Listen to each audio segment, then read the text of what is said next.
Profitable podcast guesting is really my niche within the niche. There's a lot of people that teach you how to get on shows. Where I go a little deeper is in how do you actually make high ticket sales and like coaching, consulting, agency sort of services from podcast guesting as well.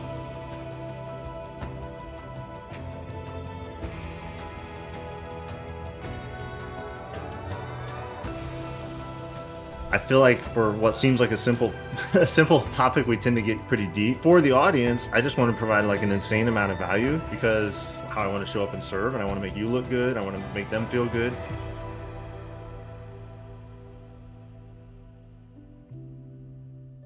Hey, Chandler Bolt here, and joining me today is Dustin Riechman. Dustin is the CEO of Seven Figure Leap and the host of the Seven Figure Leap podcast. I think what I like and find interesting about Dustin is he's successfully scaled multiple companies. So e-commerce company, Dustin and his wife, Bethany, founders of a company called Engage Marriage, just a bunch of really interesting company background experience, and now is kind of parlaying that experience and has a successful niche in profitable podcast guesting. So he's friends with Tony DiLorenzo, which, check out the episode with Tony and Elisa on the podcast if you haven't already. 6 Pillars of Intimacy, also just awesome book, great episode, all that good stuff. But I figure what we talk about a lot today is just a profitable podcast guesting masterclass of sorts. So authors, this is a great way to sell books. We talk about that all the time, but how do you actually do it? We'll talk about that today.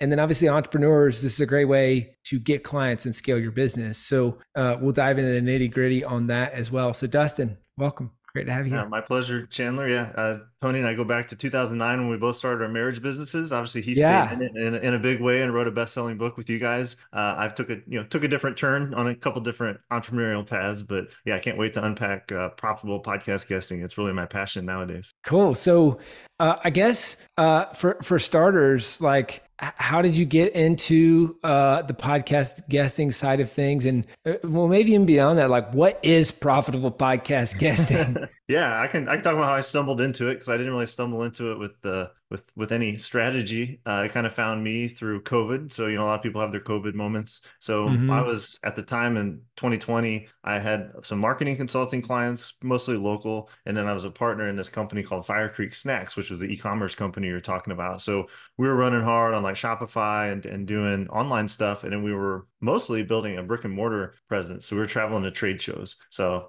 if you ever experienced that, it's kind of a drag and a thrill all at the same time. But we were doing that. We did a dozen trade shows in 2019. I was driving to Chicago from St. Louis in 2020 and got a phone call that, hey, this hardware trade show that you're coming to is canceled. I was like, uh-oh. And I came home and I lost like 80% of my coaching client, or not coaching, but marketing clients, because they were local businesses that were closed down. And so I was trapped at home with 3 kids and a wife who could no longer teach at school and was trying to teach from Zoom. And it was a bit chaotic. And I thought, what in the world am I going to do? And so I decided, hey, why don't I sell meat sticks to random people on the internet through podcast guesting? And so I actually pitched Nick Loper from Side Hustle Show. It was the very first podcast. It's a pretty big one. It was the very first podcast I ever pitched. Got on there, had just an amazing time. We actually sold some product and was kind of off to the races. And so that was really what pulled me in the first place. And I really focused on the e-com side for about a year. And then in doing that, and it became this whole story of selling 7 figures of meat sticks. I was interviewed by Brian Harris on his podcast. It just like became a thing. And so then people started asking me how I did it, and then I started coaching people, and one thing led to another. And now it's like my total focus is helping people with this. So that's how I got into it. And then we can obviously talk about the framework, the process. But profitable podcast guesting is really my niche within the niche. There's a lot of people that teach you how to get on shows,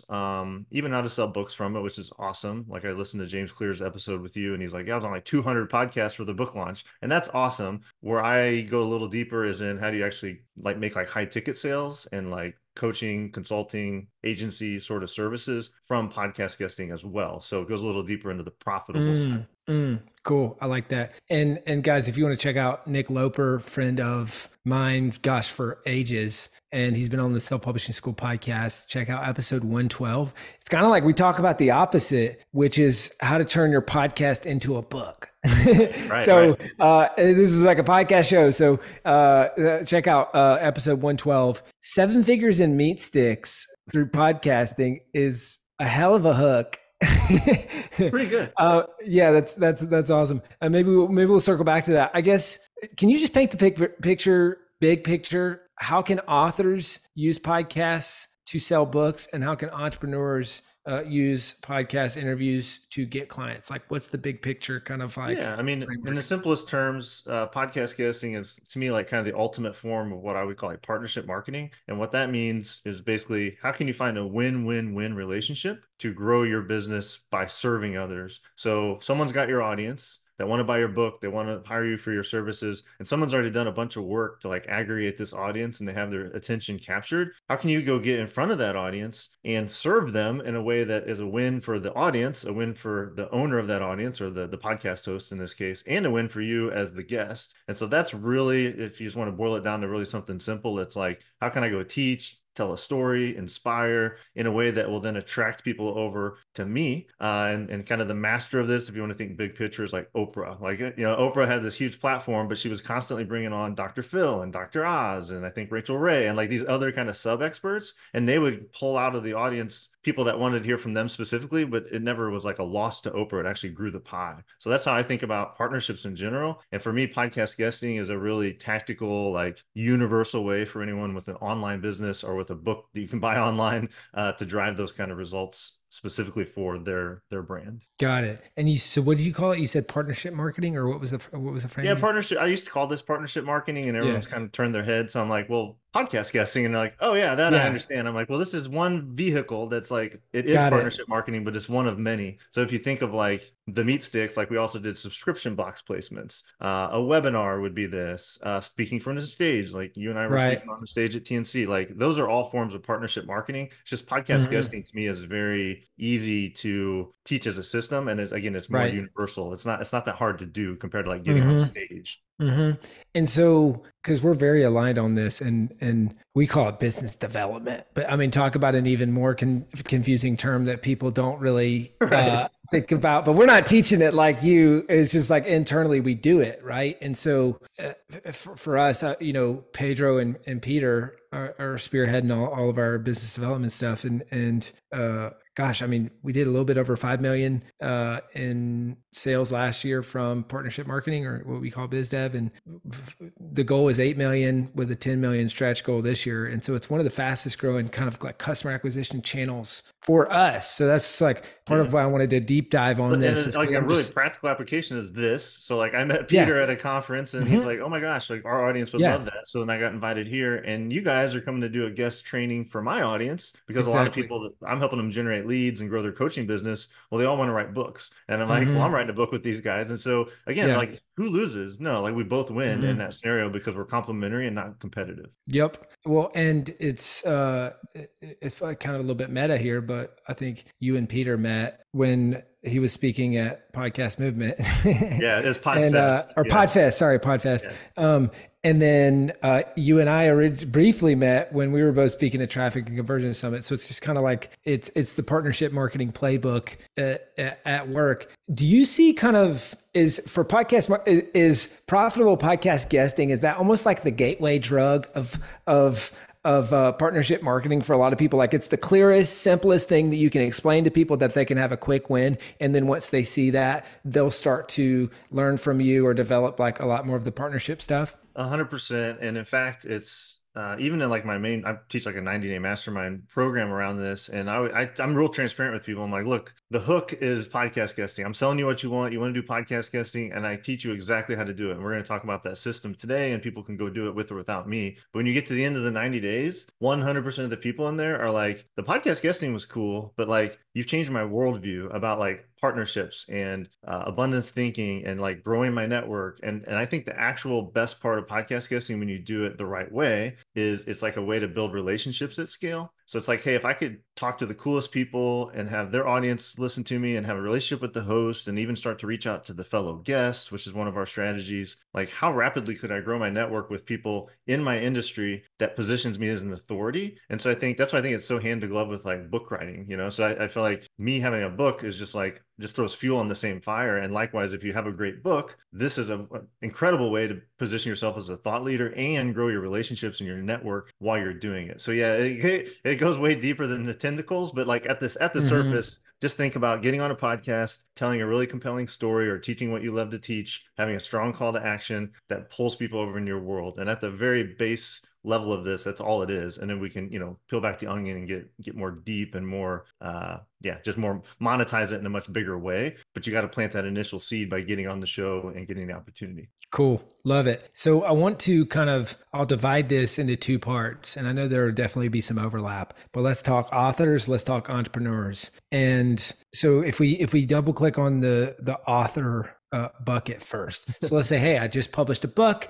One of the things we talk about is like a virtual book tour, which is essentially it's podcast interviews, it's Facebook Lives, Instagram Lives, all that stuff, but it's virtually going around talking about your book, right? So very similar to what you're talking about, but I love the intentionality of really nailing it. What's the steps for me as an author to book my first 10 podcast interviews? Like, what does that look like? Yeah, it's a great, and this might be a good time to kind of introduce the overall 5-step framework because it's really only Let's the do fifth it. Yeah. step that changes depending on if you're selling just a book or if you're selling coaching programs or whatever. So yeah, so I talk about 5 Ps. This is a part of what I talked about at Traffic and Conversion and at Podfest. But and they all start with P, and I'll just go through them real quick, and I'll come back to each one so we can unpack it a little bit. So number one's purpose. Number two is plan. Number three is pitch. Number four is perform, and number five is profit. Okay, so that's where the profit comes in at the end. But step one is purpose, and I think most people miss this, and that is really just being super clear on why you want to do this. So if we just stick with podcast guesting, like what are my specific goals for this? What are the KPIs? Because once you know why you want to do it, then step two becomes much more clear, which is what I call plan, which is really like research or finding the right shows. So once I know why I want to do this, then it's way easier to find which shows make sense for me to be on to meet my goals. And once you find the shows you want to be on, step three is pitch because you have to get the host to say yes, right? And so there's this kind of misnomer, and there are relationships like this sort of shortcut that process because I met Peter, but in general, people are going to be pitching the host. And when I say pitch, like compelling the host about, hey, I can come and serve your audience in a really big way, make you look good, grow your content. That's the pitch. So that's how you get them to say yes. Once they say yes, then step four is perform. So great, I've got this link for Riverside or Zoom. I'm showing up. Like, what do I actually talk about? How do I introduce myself? What are the stories I want to tell? And most importantly, what's the call to action? And then the call to action at the end of the interview is what leads directly into step five, which is profit. So step five is like, as an author, if all you want to do is sell books, this is really simple, right? It's like my call to action is to go buy my book or to get a free excerpt or, whatever, your maybe a little mini strategy in there to get them on your email list or something. But in general, you're trying to get them to buy books. And so in a author situation, I think one of the differentiators is you definitely want to have like a blitz for the launch, right? So that's James Clear is like, I did 200 interviews in like less than a month when his Atomic Habits came out. Now he continues to do interviews and kind of feeds the machine, but it's more of a blitz format, like it's a podcast tour, or like you said, virtual tour. And that could be it if all you want to do is sell books. And so I can pause there, and we could, and then I can get into the more like high ticket sales side of this if you'd like, as a separate discussion point. Okay, cool. So let's see, and this might be a good time. So we got the 5 Ps, right? Purpose, plan, pitch, perform, profit, and the purpose kind of that dovetails pretty nicely with what I was saying of like splitting it between authors and entrepreneurs. I mean, that's going to be the core thing that's going to change is if you're an author, maybe your core purpose is to sell books. If you're an entrepreneur, Step maybe five and step one are like symbiotic, right? Like depending on what your purpose is or how you're trying to profit, which, profit could be book sales. It could be credibility sales on your website. There's lots of reasons to do it. That ties right back to step one though. It's like, okay, to steer the ship in the right direction to get to step five, we have to get a real clear map in step one with the purpose. Yep. Cool. And that actually kind of dovetails in. I'm gonna pull in an audience question here because this is where it kind of just fits with the flow of conversation. So this is a question from Lenny. Says, what is the first step for someone hoping to get booked for their first podcast interview? So what does that look like? Yeah, I mean, so first of all, your first podcast interview, I wouldn't put a ton of pressure on getting like the perfect opportunity. I'm a big fan. There's a lot of podcasts out there. I'm a big fan of putting in a few reps so you feel comfortable and ready whenever you want to get to like the the true target maybe. But yeah, the first step's purpose. But then really practically speaking, if you're like, hey, I want to address this target market. So like, hey, I have this book on gardening, and so I want to get in front of an audience of really enthusiastic organic gardeners. Well, then there's a couple of really simple tools like Google and listennotes.com, which is like Google for podcasts. And you can basically put in at the simplest level, go to listennotes.com. It's free. Put in gardening and you'll get a ton of gardening podcasts, many of which will be small. And that's totally fine when you're starting out, right? And so find one that you're like, this they do interviews, it's still being updated. This seems like an approachable podcast. Then you're basically just going to send an email to the host that says, hey, I got this new book. I have this passion about organic farming or gardening. I would love to come on and teach your audience these couple of things. Are you interested in having me? And that's kind of the process in a nutshell. Now, obviously, the thing with this is the caution is when you do that for the first time, what you're going to realize is it's not hard to find one. It's actually hard to not find 10,000 at the same time. And it gets overwhelming and you got to be able to sift and sort and prioritize. And so that's kind of the next problem that emerges is,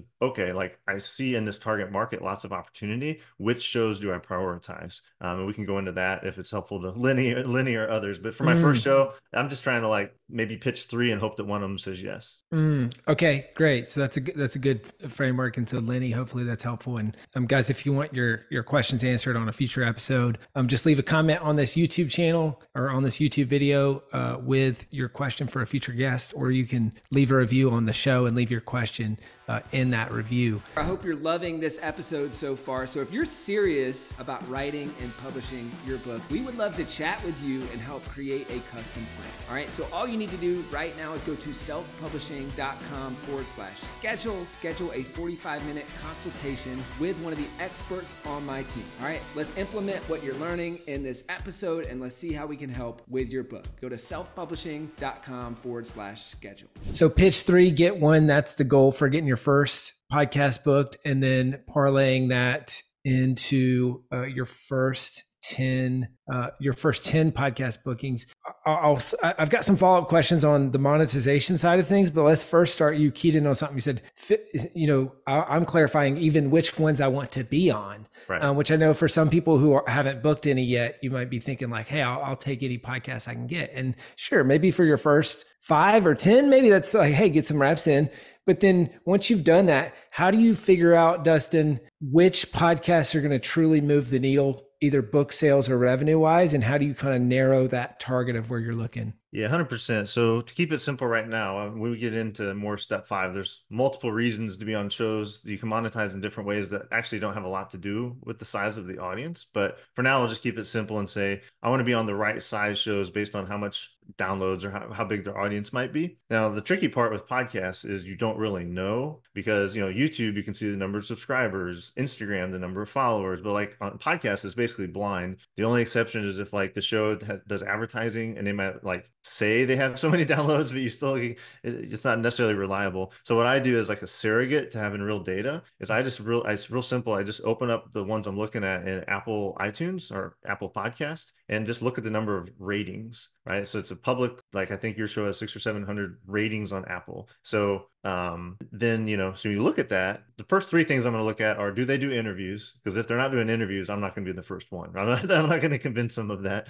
Is it being updated? Because a lot of shows become dormant. And so if they haven't done a show in a year, there's no point. And then number 3 is the size. And so in Dustin world, I made this up, but it seems to work really well. I always say like 0 to 100 is basically quote unquote small. 100 to like 350 is medium, and then 350 and up is large. It's very relative because like 1 review or rating is very different than 99, but I'm still putting them in the same bucket. And 350 is large, but there's podcasts with 35,000, maybe even 350,000 ratings, right? So there's very different sizes, but in the world of interview-based, creator-led sort of podcast, this seems to be very reliable. So if I was just starting out, I'd probably actually target the smaller ones just to not put a ton of pressure on myself. But once you're in the rhythm, I actually find the sweet spot is the medium. So like a lot of the shows that drove the early results for the e-commerce company were actually in the medium bucket. Yours, Chandler, would fall in the large, but still it's not that far from like the sweet spot in the medium. And you've been doing this a long time to earn those ratings. But yeah, so if people are like targeting, I would say like 100 to 350 is kind of the sweet spot. Those hosts tend to still be approachable. They still have, but they Mm. also have a sizable audience that is Mm-hmm. committed. And if you look, they've probably done 200 plus episodes. So they're consistent too, which is important. Ah, cool. Okay. You said 100 to 300, or what 100 was to that number? 350 is kind of rough, but yeah. Okay. Got it. Okay. And that's ratings and reviews, or just It's just I think it's just called ratings, but oh, yeah, it's just ratings now. Yeah. Yeah. there's only Okay. one Yeah. numerical Yeah. number on there, and I think it's called ratings. I'd have to look. Cool. Okay. Cool. And so why do you think you said those medium podcasts were the ones that really moved the needle with the Meat Stick Company, Yeah, especially? it's ratings just for the record. Okay. So. Cool. You go Ratings. Got 605. it. Nice. So why do you think the medium-sized podcasts are the ones that mostly move the needle? Yeah, well, I think it's because there's a lot of them. So, like getting on the large shows is better, but it's much more difficult. As those shows start to get a certain size, they may be a lot more referral based or relationship based, right? It's like things become much more selective because they've got a lot more demand to be in those slots. Whereas the medium shows, they're far from beginners, so they're basically going to continue, and continuing is important because one of the unsaid benefits of podcast guesting is it's not just the day it comes out, it's evergreen. So it's much like a YouTube experience in that people find it way later, they search way later. But if a show goes dormant, it kind of loses that. So I say under 100, you don't know if they're going to stick around. They probably don't have a huge number of downloads. And I'm saying this as a guy with a fairly new podcast. I have like less than 20, so I'm not berating people with less. I plan to get up there, but that's the reality. They're more beginner stage, smaller podcasts, whereas 100 to 350, again, and these are not hard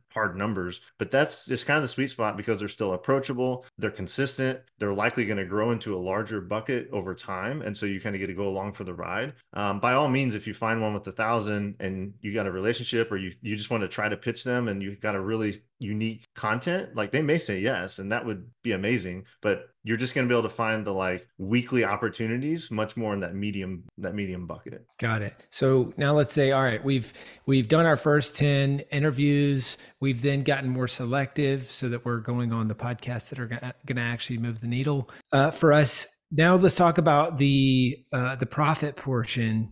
So actually monetizing from the podcast appearance. So what are some tips on how to do that well? So I talked at Traffic and Conversion Summit about building a podcast guesting flywheel out of this, right? And I think I want to set that aside and come back to it. But the ultimate like version of how to grow profit with this is to create a machine out of it and actually create a flywheel effect, which is something like Nathan Barry talks a lot about with ConvertKit. So I would definitely like to talk about that. But again, in the simplest form, you are basically trying to look at 3 layers of people that you can monetize from, right? And so layer 1 is the audience, and that's like the obvious thing. So, and that's what everyone thinks about. And in my presentation, if we had a visual, I call it the profit cake. So the idea is if the audience can like visualize, the bottom layer is like the widest but the shallowest. So there's the most listeners, but each listener is not worth that much monetarily. Even if they go all buy your books, it's still not that much revenue. And most aren't, and most are going to stay invisible to you. So the whole trick with the audience is to pull them out of the ether, make them visible.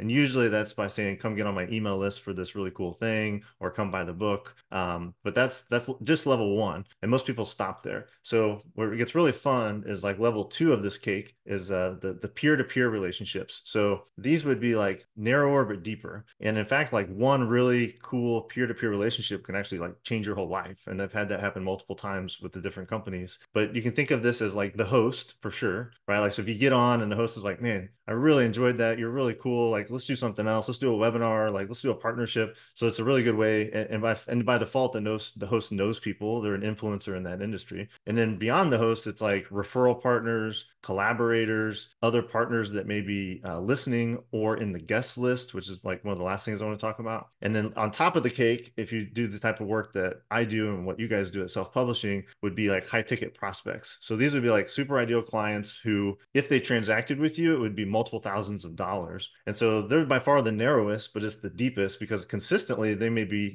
your average lifetime value for an actual customer might be 10,000 plus. And so how do you find them and put them into your normal sales pipeline? Like that's again, this was usually like a 45-minute presentation on just this part, but like thinking in terms of the layers, there's the listeners, the peers, and the high ticket prospects.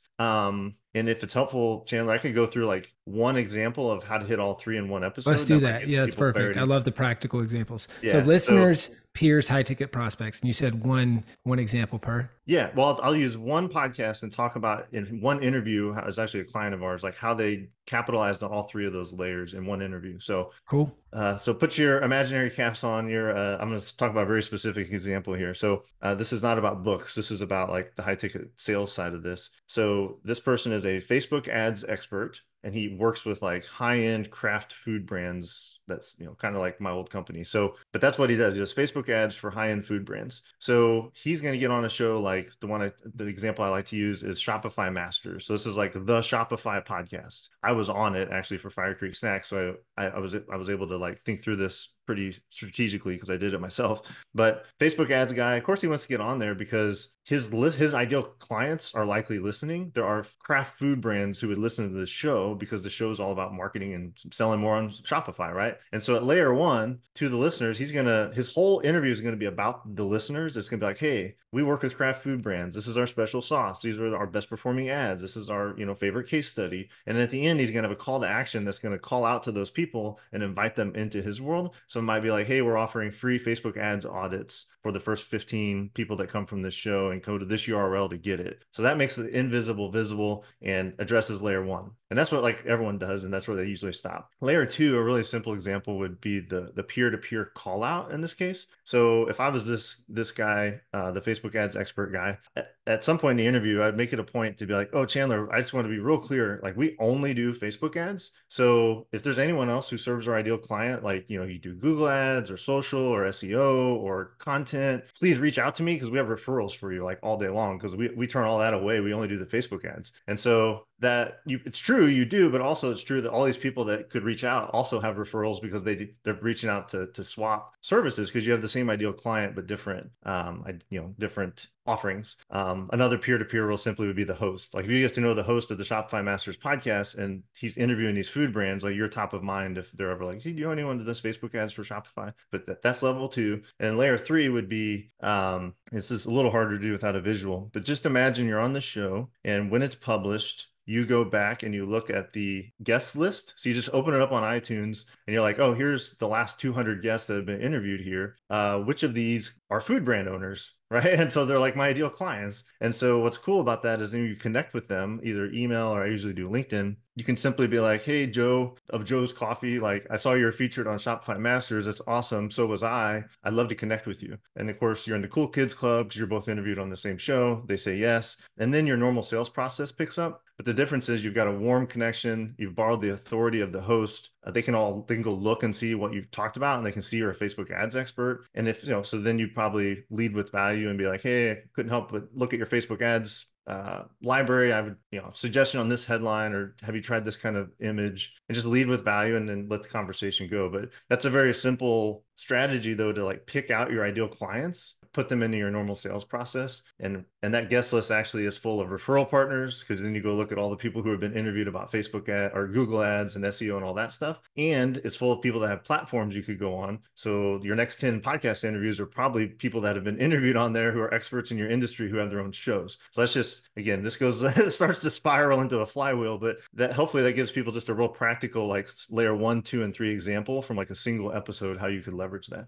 Cool. Love it. Now, how do you look at the actual call to action on the show? I'm assuming that's a primary way to grow your email list and get the high ticket clients. So like typically towards the end of a show is when you have the opportunity to do a call to action. Like how do you look at that, and what are the best call to actions that lead to the best conversion from a podcast interview? Yeah. So in the way I look at this, the call to action, unless you have some alternative purpose, right? But in a standard interview, your call to action is always going to be to the audience. So it's really just trying to make the audience who's, there might be 10,000 people listening, but they're all anonymous to you. And you have no way of ever knowing them unless they respond to this call to action. So you want to usually call them to some free nugget that is like the next logical step for someone who's interested in this. And if you do a good job in the interview, you've been sprinkling in stories and emotional connection. And so by the end, they're kind of like, man, this is really interesting. I'd love to know more. And then the call to action becomes very natural. Like, hey, if you'd like to go deeper on this, you want to know more,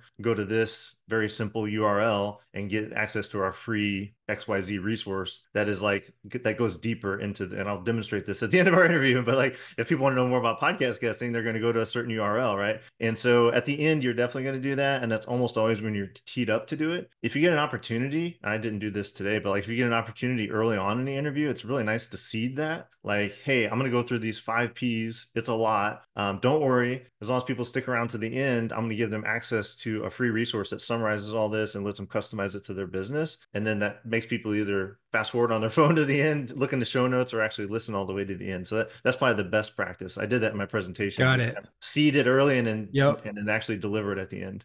Got it. So you're seeding it, and then coming back to the call to action at the end. Let's just jump to because we're actually nearing the end of this episode. Let's just jump to your call to action. So what is it? What's the URL? And then let's break down like why did you pick that, and how is that kind of optimized for conversion? Yeah, so this is actually something I created for the stages that we've referenced a few times. So it's a super high value one. It's called the Profitable Podcast Playbook. So basically, what I did was pull all of our best resources so that people can make this as simple as possible. Because in my presentations, and including today, I didn't really get to talk much about the details of how to find the shows, how to pitch the shows, how to perform well on the shows. I kind of just jumped straight to the profit, which is the fun part, but also you need the preceding steps. So this free resource will equip you with the preceding steps so you can actually get this to work for your business. So if you go to Seven Figure Leap with a P, sevenfigureleap.com/playbook, you'll get access to this playbook. And it's got a couple different really cool tools. One is a podcast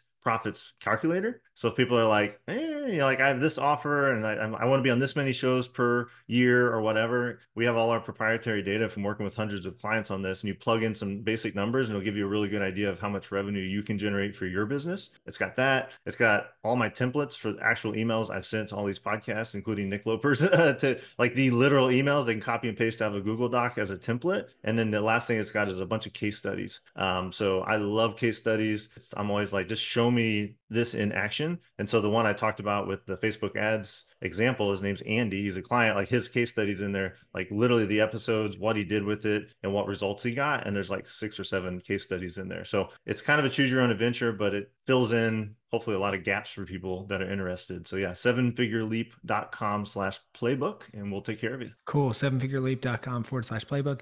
And why that call to action? Is that the call to action that you do on every podcast that you're on, or any tips, especially for like what converts the best in terms of call to actions from being on someone else's podcast? Yeah, it depends obviously on your topic, your industry, and your goals. The reason I've chosen this is I feel like for what seems like a simple topic, we tend to get pretty deep. And so it's like, let's take this back to the beginning and walk you through the step by step versus spending the whole episode talking about how to write a pitch email. Like I'll just give it to you. And it's just like the ultimate shortcut. So that's why I do this in this way. It does convert super well. I don't know what my conversion rates were in the 2 events we were at, but I was in StoryBrand. I'm a StoryBrand guide. I didn't mention that, but I was at a little summit and I had a breakout session of 50 people and 38 of them opted in for this.